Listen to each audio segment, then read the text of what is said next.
coming up this week on It's Another VO Podcast. It's UK voiceover Chris Woodworth. Voice actor? Preposterous. Rubbish entirely. There's no talent in that. Apparently, you don't know this guy. I find your opinions shallow and pedantic. And it's not respectable either. He's huge on TikTok and Instagram. Go check him out, Chris Woodworth VO. You know what? You should listen to It's Another VO Podcast. Who just sits in a room babbling to themselves all day? What poppycock?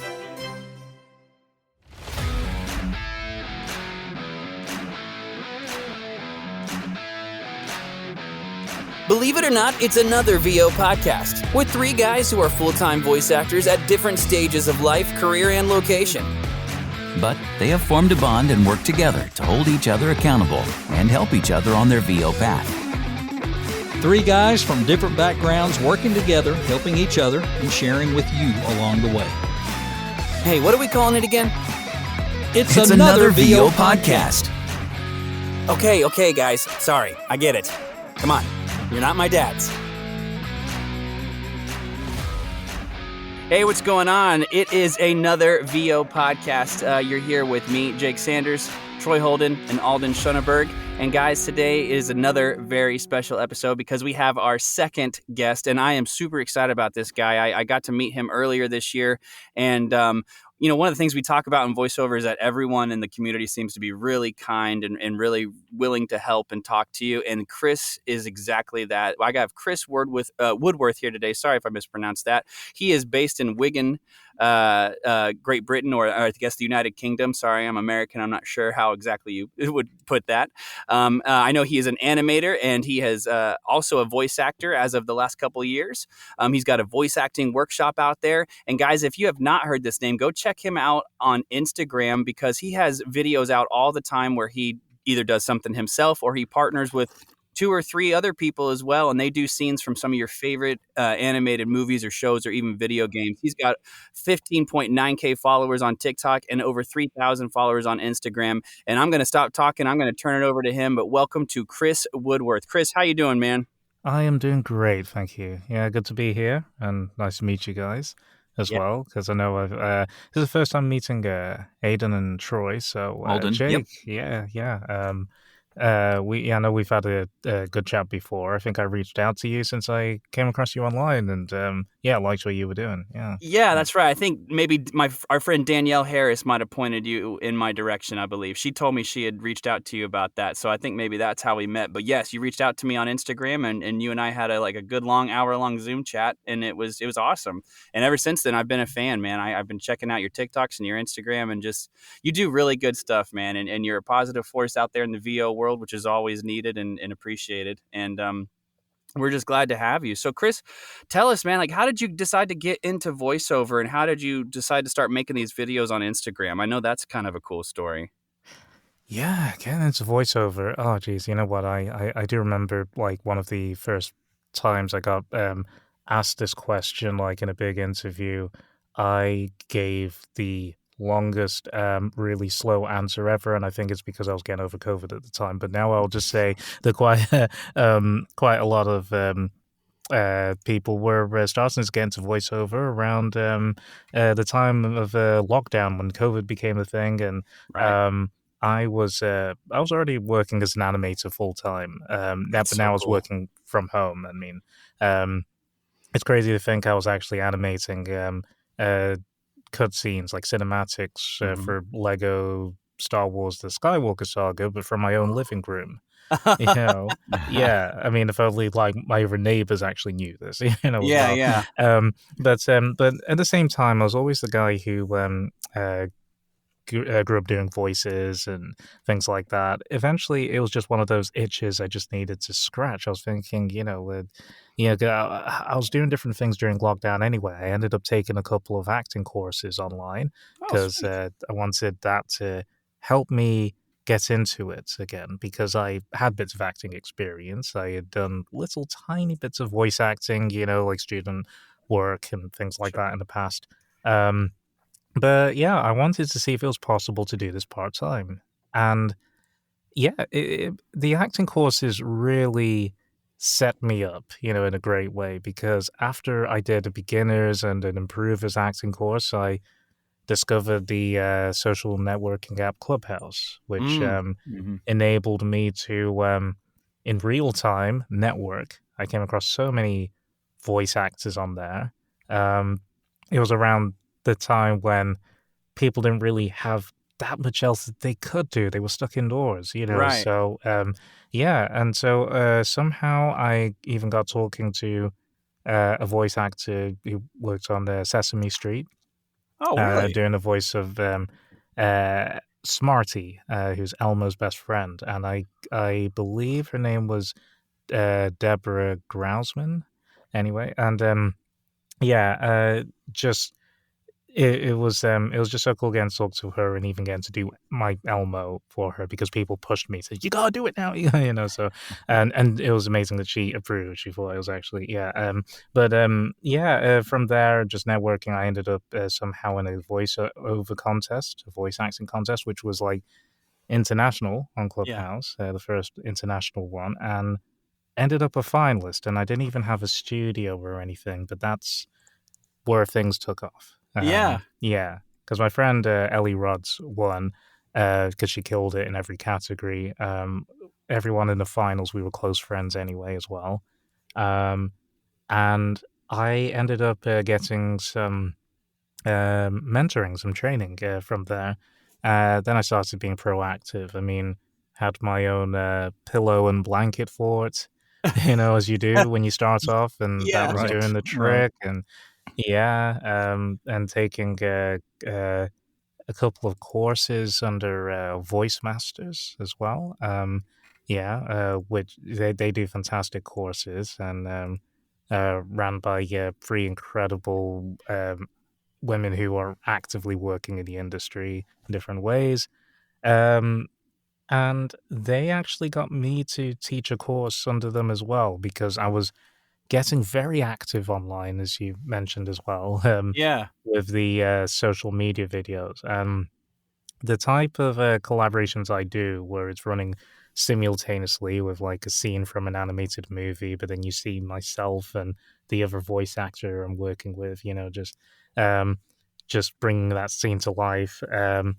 We're kind of doing, in a way, our own interpretation. It's not always a voice match, we're doing it to kind of keep our passion going in between all the auditions that we do, because Right. obviously that's life of a voice actor, sending out so many auditions and not really getting anything back well, not as much, Hmm. as well, Yeah. but we just keep going and we forget about the audition, we just keep going, like that. And so this keeps us nimble and keeps us really active. And but the idea of the voice acting collaboration actually came from my fiance. It's yeah, I will always say that.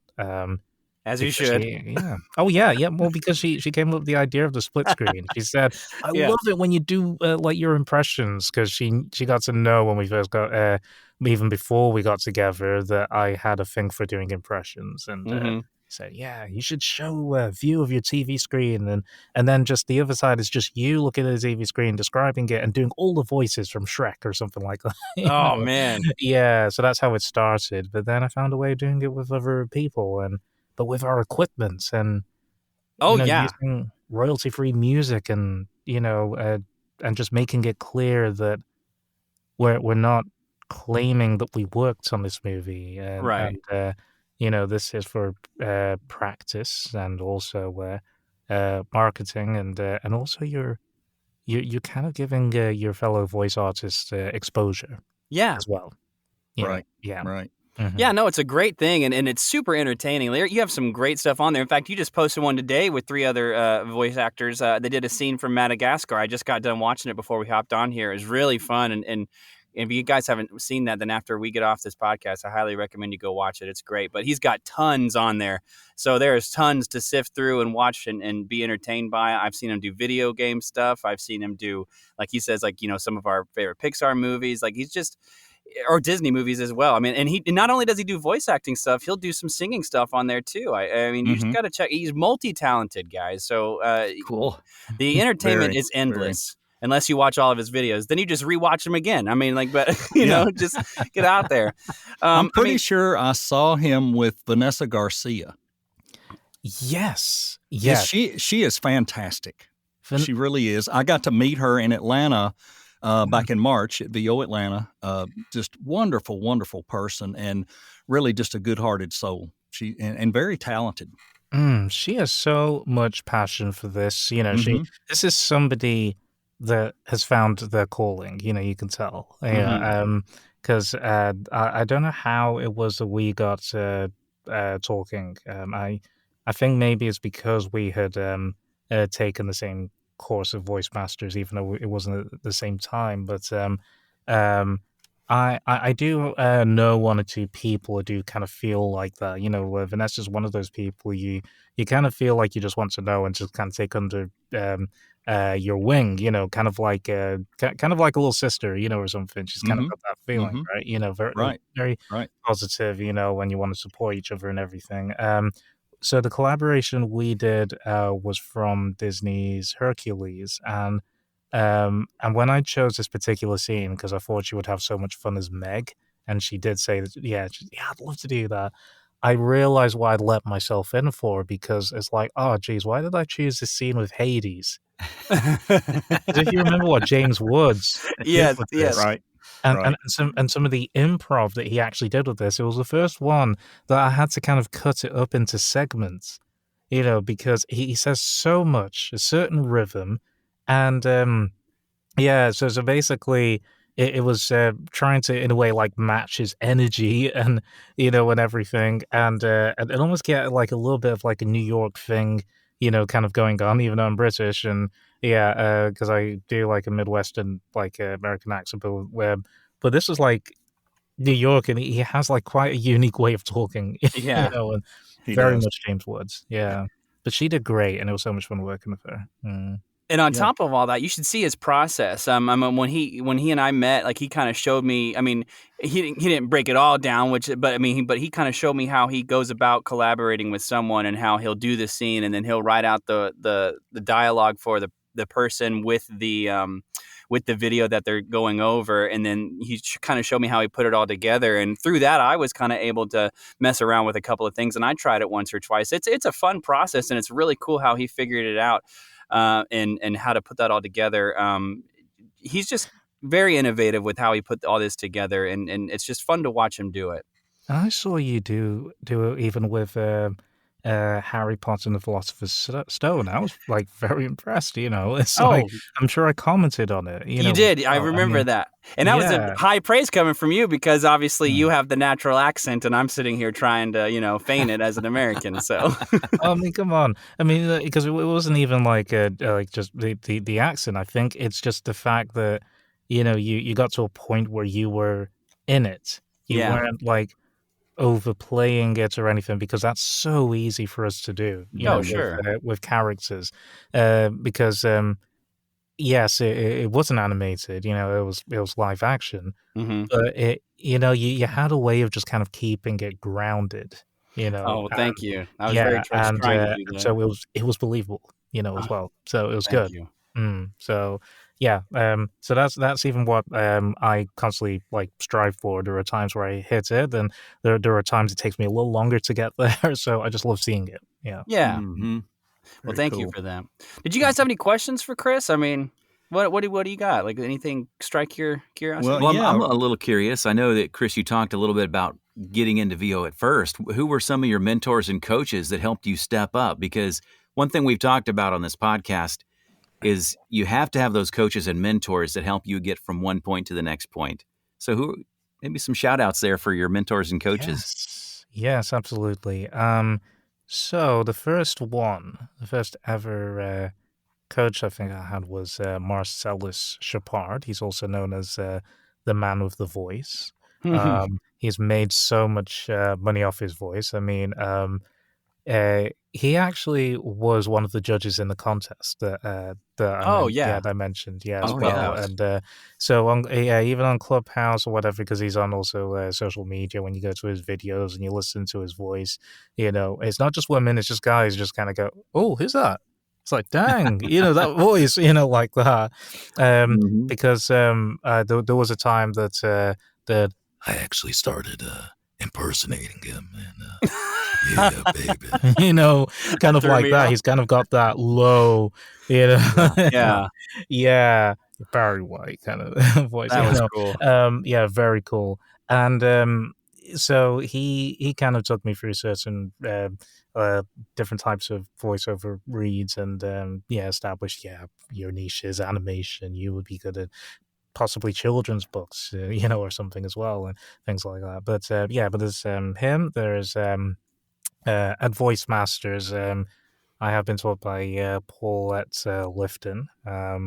Yeah, just I mean these three, by the way, I'm mentioning, they are like casting directors, voice artists, and yeah, as well, and yes, Emmy award winning sound designer as well. Wow. Yeah. So that's Paulette Lifton. There is Mimi Maynard, who is actively directing quite a few dubs and things that are on Netflix and Disney Plus as well. Oh There's wow. Ashley Bornanson as well, who yeah, she is yeah, I think she's like a reporter, like a yeah, broadcaster at the moment as well, and yeah, on TV. But she has done so much voice acting, and she is still actively teaching as well, and uh, has been cast a lot to do children, because she really taps into the mindset of them. She's great like that. So yeah, collectively, I mean, they've taught me like under like 2 courses. Um, Mhm. yeah, so big shout out to them. And I did oh yeah, Paul Cartwright was the first person I think I actually um ever did like an intro to voiceover. It was like a workshop. Hmm.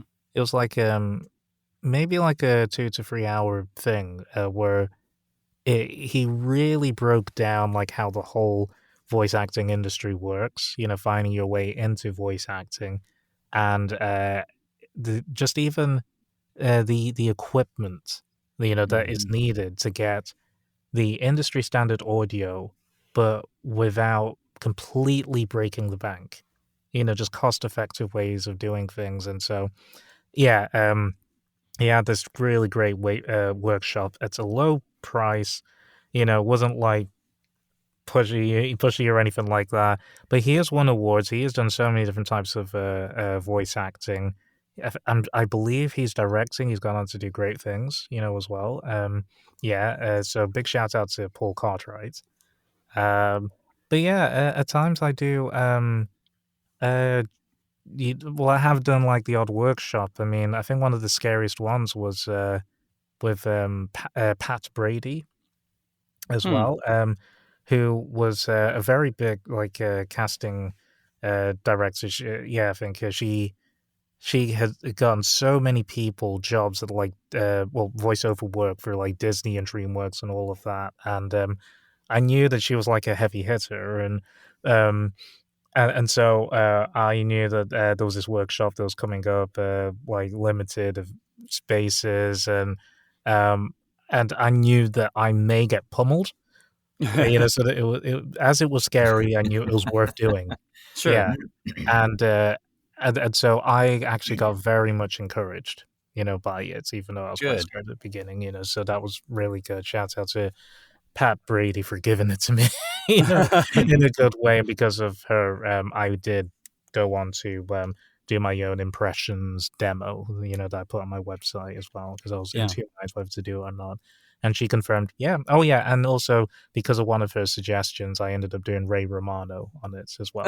Um, I yeah, can hear yeah, that. yeah, because she said there's a certain texture to your voice, Yeah. that I Mhm. feel like you could do very much, because she knew I could do an American accents and everything. Mhm. Right. Yeah, so Ray Romano ended up on my, on my demo, like that. So, but then, oh yeah, the last person that I studied with, I think it was the only person who trained me one to one. I did 5 sessions with her, and I've become good friends with her now, Angela Malhotra, and she is the way I describe her, she is like your football coach. You know, I needed her to be real with me. You know, I knew that she would be real with me, but in a way that would help me.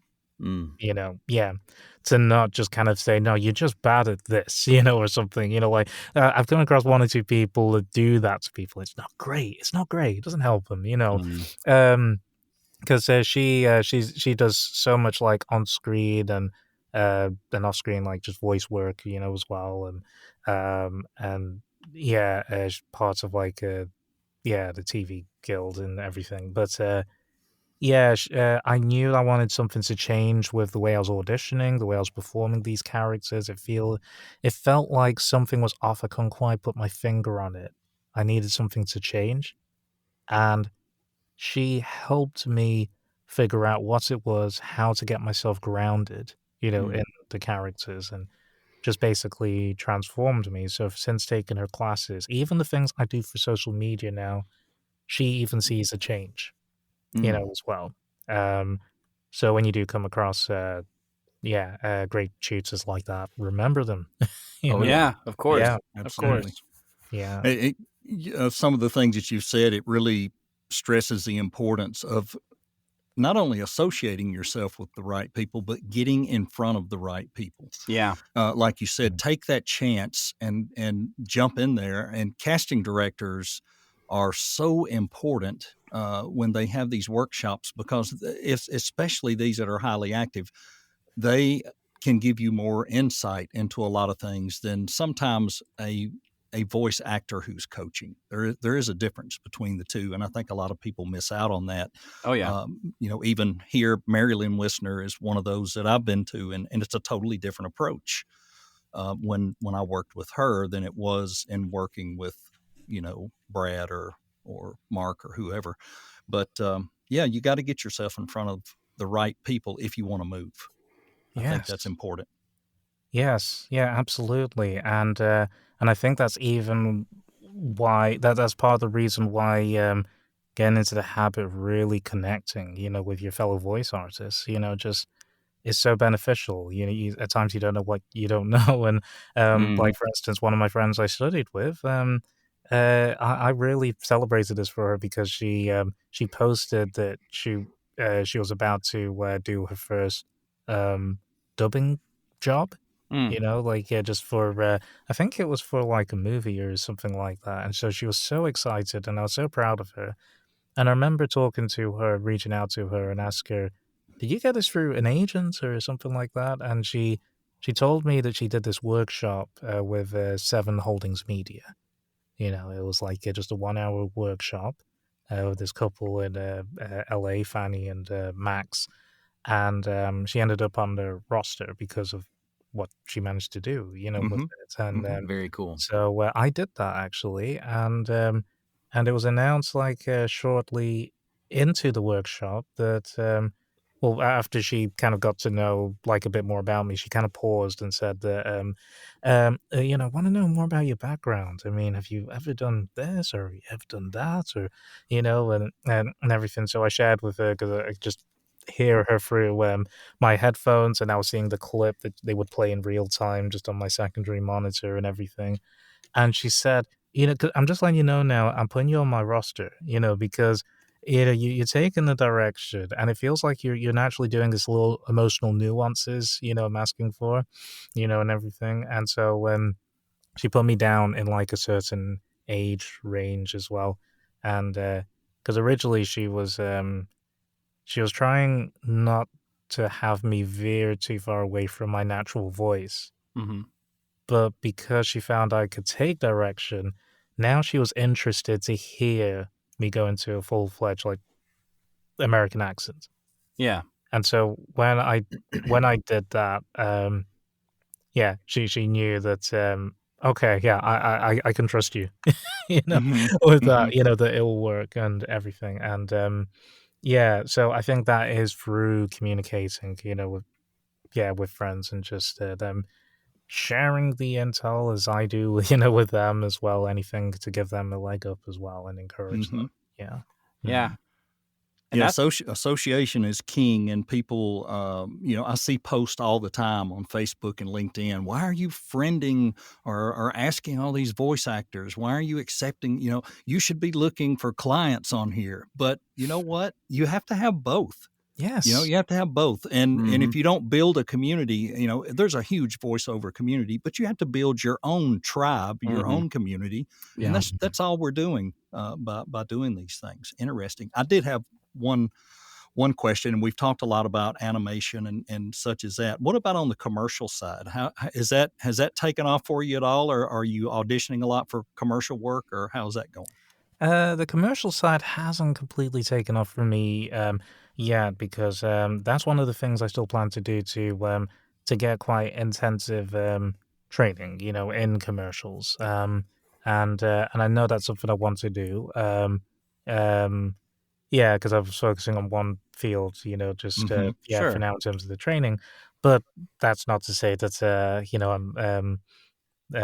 I'm not like auditioning for commercials. It's like narrations and commercials.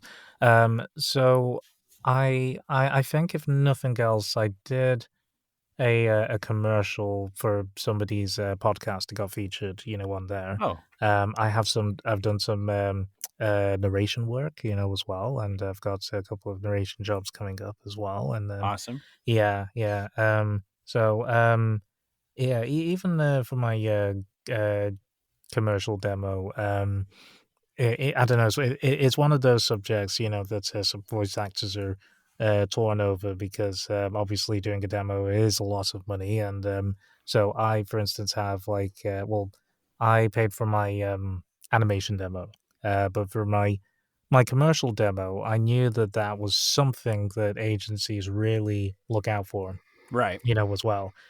Just to properly hear what you sound like, the fact you can do commercials. And so I actually I actually did mine myself, but I it wasn't completely alone because I spoke to one or two close friends, voice actors who have done a lot of commercials, who are very experienced in this. Mhm. Mhm. And so they gave me their direction, their feedback. They would Mhm. have sessions with me, and everything. And yeah, even one of my veteran voice actor friends, would give me feedback, when I'll do like a first edit. And yeah, Mhm. maybe have that one first, or maybe kind of bring the music up just a bit more there, in the background or whatever. And Right. because I would take sample scripts but reword them, that kind of thing. And you know what? I do have 2 agents now. Oh, Yeah, great. I'm with 2 agencies, and I have an entertainment manager, and, yeah, and it's working, and I know at some point, it yeah, when when I do, get the funds, it'll get switched up again. Things will do get updated, Right. so Yeah. yeah. We're always having to Mm, make improvements here and there and whatnot. For mm, sure. So let me ask you this, because one of the things about our podcast is that like I said earlier, we came out of an accountability group essentially. Like we were with a little bit bigger group, and then the three of us kind of came together. And while we're still active in this other group, the three of us pretty much talk every day, and even if it's brief, it's just we kind of keep each other up to date. Sometimes we might get a little discouraged, and the other two will pick the other one up, kind of thing, or at least try to. Do you have anything like that on your end? Do you have any kind of small groups that you're a part of that you guys help encourage each other? Or I mean, like you were just saying, you'll send audio files of like a commercial read to some of your voice actor friends, and they'll give you feedback on it. But do you have like a set group or an accountability group, so to speak, that you're a part of that just is there to help keep your spirits lifted during voiceover? Because like a lot of jobs in the entertainment industry, they can be very easy to get down on yourself, unless because booking things are sometimes far and few between. mm. Yes. Yeah, well, funny enough, I joined one probably a couple of months ago. Mm-hmm. Um, yeah, I the funny thing is that I was giving my friend a video call on Instagram, and basically, faced the camera towards his screen, and he was just in the Zoom with a couple of our mutual friends. I was like, "Oh, hi guys!" I said, "Yeah, this is our accountability group," and it says, "All right, this is kind of weird talking to you." And he's like, "Oh no, guys, should I let him in? Should I let him in?" Yeah, and uh, so don't feel bad, but tonight is the night we usually meet. But they know. Oh. Well, Yeah, thank 'cause you it's for nice I'm skipping here, for you know? us. Yeah, but they know I'm here on this podcast, and but I am determined to meet up with them next week. Even I'm going to be in Germany for my Oh, other wow. job. Yeah, meeting my colleagues at my other job for the first time in person, and so That's great. yeah, I'm excited about that. But that's when I'll look to Zoom with them while I'm there. Isn't technology great? Oh, Yes. yes. Yes, it Yes. is. Yeah. Certainly. Yes, Take it my is. microphone as well and everything. Yeah. Hmm. Yeah, as I'll be there for a few days. So, yeah. Mm. It's very important to have an accountability group. Yeah, Indeed. I Yeah. mean, just sharing stuff even when you do have the frustrations, Mhm. with like a Mhm. voiceover. Um, but not only that, I found, it's just even the frustrations outside of voiceover, and it may kind of start to affect like just how you're feeling with like trying to make time for these auditions and things like that. And Right. yeah, just kind of helps to get it out in a safe space. Yep. So it's Yep. good Mhm. to Mhm. have that. Mm. Absolutely. The opposite that we see sometimes in some of these groups, the same person or people always talking down a platform, or I don't even know why people waste their money doing this and this, and I really hate to see that. It's such a positive community overall, and then that's a good thing for the group. I mean, we do that sometime. We'll be upset over something, and we'll jump on a call and we'll talk through it, and we don't go public with everything. And I Mm. think that's another good thing of having a small group and having some people, like you said, that you can vent to. It helps. Well, it helps that they relate and everything, and that they understand your frustrations. Because I mean, you can't exactly go to your family all the time and then start expressing yourself, and then kind of not having really any idea what you're What? talking about. Come Yeah. on, my wife loves talking about voiceover. Come Oh, I'm sure on. she does. I'm Oh sure my she does. gosh. I see her rolling her eyes every time I take my phone out. She goes, "Oh, he's going to play another sample." Oh yes, Same with yes. my That's a girlfriend, but she's struggle. It yeah, is. yeah. And they want It's to a be they struggle. want to be proud of you, and they are Right. to other Yeah. people. I Yes. have heard her many times, say, Yes. you really should hear his voice. It's so fantastic, and blah blah blah blah. But she's got to But live with at it. home, I think she's like, okay, that's enough. Mm. It Yeah. happens. Yeah. You Yeah, play that I get sample that. and she rolls her eyes, and then 5 minutes later, she sends it to all her friends. Yeah, Check this out. yeah, Check what my husband just did. yeah, yeah, exactly. Yeah, there you go. I mean, even with my fiance, she really does like the fact that I do voiceover and even these animated characters and things like that. Because at times, if she sees something that she thinks is just like really cool, um, she shows it to me, or she kind of says that, what, I think you should do that. Hmm. She was a reason why I actually revoiced the opening scene to the DreamWorks movie The Bad Guys. Where I just did both parts. This fox character talking with a snake I character. No, saw no, that. wolf and a snake. That's it. And Yeah. it was very Pulp Fiction, just very chilled, just them at a diner, just talking. And it's because she saw the opening of the movie while I was falling asleep on the couch, and she showed me the next day on YouTube. Uh-huh. And she was smiling watching it, and she said, "I just love it." And I was trying to figure out what it was, and it's because they sounded like real people. They didn't sound like cartoon characters. It was Right. just two Yeah. best friends who clearly had history, Right. Mhm. like that. So she loves that side of things, but then at times, obviously, if she's just been sorting something else out or, whatever, just been in the middle of something else. And your partner is like one of those that maybe that person you like the go-to person you want to show to first, like Yes. that Right, shared, like it's right. this thing that excites you, like that. So then at times, I kind of get a little bit of like, okay, all right, oh, can you just let me sit down for 5 minutes first? That kind of thing. And you understand it. It's kind of like, Yeah. okay, Oh, Chris, yeah. just settle down, right? You don't keep just getting out your phone, just showing it all the time. So there are times afterwards I feel a bit sorry for her, but Yeah. Mm-hmm. We all got to read the Yeah. room when it's appropriate to share our Yeah. samples with our Mhm. loved ones. Yeah, we Yeah, lose ourselves so easily, Yeah. with Oh, it. yeah. That's because of our excitement for what we do. Yeah. I have a brother-in-law that I can tell he detests the fact that I don't have a real job anymore. I can just tell. Yeah. Detest out of jealousy or detest I out of the fact that I it's think it's out of the yeah. fact that there's, and this is between us, there's not a creative bone in his body. He's one of Oh. those, you know, business focused, this focused, that focused. And, if somebody had him, sit down and draw a picture, it would be a stick man. There would be nothing extra. So, and I think that's part of it. And people don't, non-creative people don't get creative people sometimes. They just Mhm. don't It's kind of understand why they true. are like Yeah. they are. Yeah.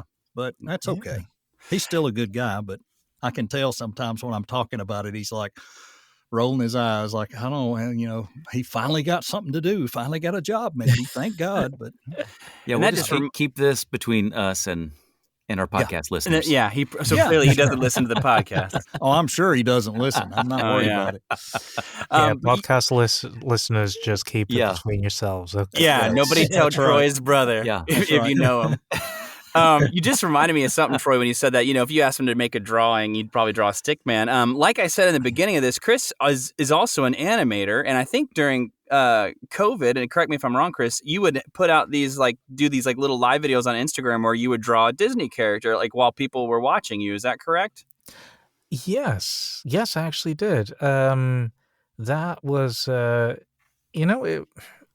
it was something that I remember I did even when I was when I was a child. I would like to draw. Well, I enjoyed drawing even Disney characters on the school bus, and it used to take me ages, Mm-hmm. to do. But then I got quicker when the younger kids would make requests. Could you draw me Mickey Mouse? Or something. Yeah. And yeah, but naturally as an animator and always studying animation, kind of growing up, I was doing lots of drawing. I even experienced doing some hand-drawn animations. So when it came to lockdown, um, I was actually, apart from my partner Kirsty, for about 13 weeks straight. We couldn't see each other Mhm. because of COVID, and Oh, wow. yeah, which was a difficult time. And obviously, well, as I was stuck in this loft apartment, just by myself, as Mhm. well, all that time. Yeah, one of the things that did help the mental health side of things, I decided that, yeah, once a week, yeah, on the same day, I will draw a Disney character. So I decided I'll start doing that, but I would have my phone just over my shoulder and it'll be streaming live on Facebook. And Yeah. so people could come and just watch the process as I'm talking to them. I'm playing music in the background, and uh, and I think after the first couple of weeks, because Kirsty is constantly communicating with me digitally from 2 hours away, she came up with this idea and said that there's this spin the wheel thing on Google. Mm-hmm. So what I did, I ended up putting down all these different Disney characters, as well. So people would show up, I would literally spin the digital wheel, and that would determine who I was going to be drawing that day. Oh, okay. That's really Yeah. cool to get That's the fun. audience involved and stuff too. So Yeah, so it was either Simba or Bambi or Love it. Mulan, Pocahontas, anything like that, and mhm. I went through quite a few, so yeah, that was quite right. Yeah. That's fun. Well, Oh, and sweet. by the way, the very sweet thing is that I received a couple of messages because some people who were watching, their kids were actually drawing along with me, and even one or Oh, two wow. adults would draw along with me, and they would actually send me their results, which was so sweet. I Wow. loved Super that. cool. Yeah. Man, Mhm. Chris, you are just a totally great guy. You're very positive, very kind, always willing to share and everything like that. Our time's about up for the episode, but before we go, is there anything you're working on now that you want to promote? Where can people find you? I know that you're on TikTok and Instagram. Are you anywhere else? What's your website? Just is there anything you want to share about where people can find you after they listen to this episode? Because I'm sure they're going to want to know more about you, especially if they don't already. But yeah, anything like Yeah, that? sure. I mean, first of all, I'll go through like where to find me. Let's see what I can get through. Okay, so like Instagram and TikTok, I'm basically on all the socials. You can find me like all in one word. Chris Woodworth VO, all one word. Okay. So yeah, that way you can find me on TikTok and Instagram. I post a lot on both of those. The usual. Chris Woodworth on LinkedIn if you want to follow me on there, and Okay. yeah, and everything. But ultimately, the even the website is chriswoodworthvo.com. If you go to that, the link to my socials are on there anyway as well. And yeah, I do have a digital workshop now that is available to purchase and download. Okay. So to make it clear, it's not literally like teaching voice acting because me personally, I don't have any business teaching voice acting because I've been in this for just over like 2 years. You know, you're gonna learn from someone, from someone who has all like lots of credits, Mm-hmm. and have Mm-hmm. been in the industry for a long time. The workshop I have, it's how to create the voice acting study videos that I create because Okay. it's been adapted over time, and I share my methods. There are files to download, even a comprehensive PDF breakdown of the whole thing, and Wow. working with another voice actor and things to consider and the technicalities of things and as well and yeah, so I go through that, and so you'll be able to do what I do either using iMovie or even CapCut, on your desktop or laptop, Right. as well. Right. Yeah, the great thing about CapCut is it's available on Mac and PC, so it's great. So yeah, there's all of that, and yeah, on my social media, I randomly do have like videos and not just like tips and tricks and things like that I post, but yeah, just fun collaborations, and I do have one in the works that don't mind mentioning to you, like telling you about, because I'm working with a voice actor friend of mine in LA. We decided to do a scene from All Dogs Go to Heaven. Oh, it's a great Yeah. movie. Yeah, and, honestly, it has been one of the most emotional things I've ever done, Sure. because, I did my take, of, Charlie saying goodbye to Charlie, the dog, Yeah. saying goodbye to the little girl, Anne-Marie, and, yeah, my voice actor friend, she goes by the name Still Clouds, said to me, "Have you, do you know the story behind, the actress who voiced the little girl?" And I said, "I don't." And I found out about it, and then I realized, oh, I have to do this again. Oh. And so basically, that was her last acting role at the Yeah. age of 10 because her life was taken by her father in Mm-hmm. 1988. Mm. And 89, that's when the movie came out. So I can imagine they had kind of altered certain things, maybe even with that scene, like more of a tribute to goodbye to her. So it was so difficult for me to get through a take, feeling Wow. like I was just talking to Judith Mm-hmm. without shedding tears. And you Sure. gotta hold yourself back because you don't want to upset this little girl. You need to kind of kill the blow, for Mhm. her. But even though it's kind of killing you inside, that's Charlie. And Yeah. so, Mhm. yeah, that's probably going to be out like in the 2 or 3 weeks time, maybe or something. And Excellent. but wow, yeah, that was like an acting experience with the microphone for me. Yeah. Wow. Mhm. Well, we're looking forward to seeing that. And again, I just want to say thanks for being so willing to jump on here and talk with us tonight. Tell your accountability group sorry, but not sorry because we were privileged to have you. And then have a great time when you go to Germany, man, and meeting up with some of those folks as well. So thanks again, Chris. Thank I you. really appreciate it. All right. Yeah, thank you so much for having me. Really cool to be here with you guys. Thank you. Yeah, Thanks, Chris. Absolutely. We enjoyed it. you Thanks. bet. All right. Take care, everybody. You've been listening to It's Another VO Podcast. I'm Alden Schenneberg. And I'm Jake the Snake. No, you are not. Settle down. All right. I'm Jake Sanders. And I'm Troy Holden. Join us weekly as we spill the beans about our challenges being full-time struggling voice actors. Yeah, and by the way, my girlfriend says you two better get it together because she doesn't want me carrying you two on this podcast. Saith the voiceover rookie himself. But be sure and join us on the next episode, because I guarantee it, Jake will do something worth hearing. And what do you mean by that? No, really, what does that mean? Dude, let it go. It's all right. It's all right. Hey, where are you guys going? Hey, don't you kill the feed. Don't you dare kill the feed. Hey, where are you going, Alden? Troy, what are you... Come back!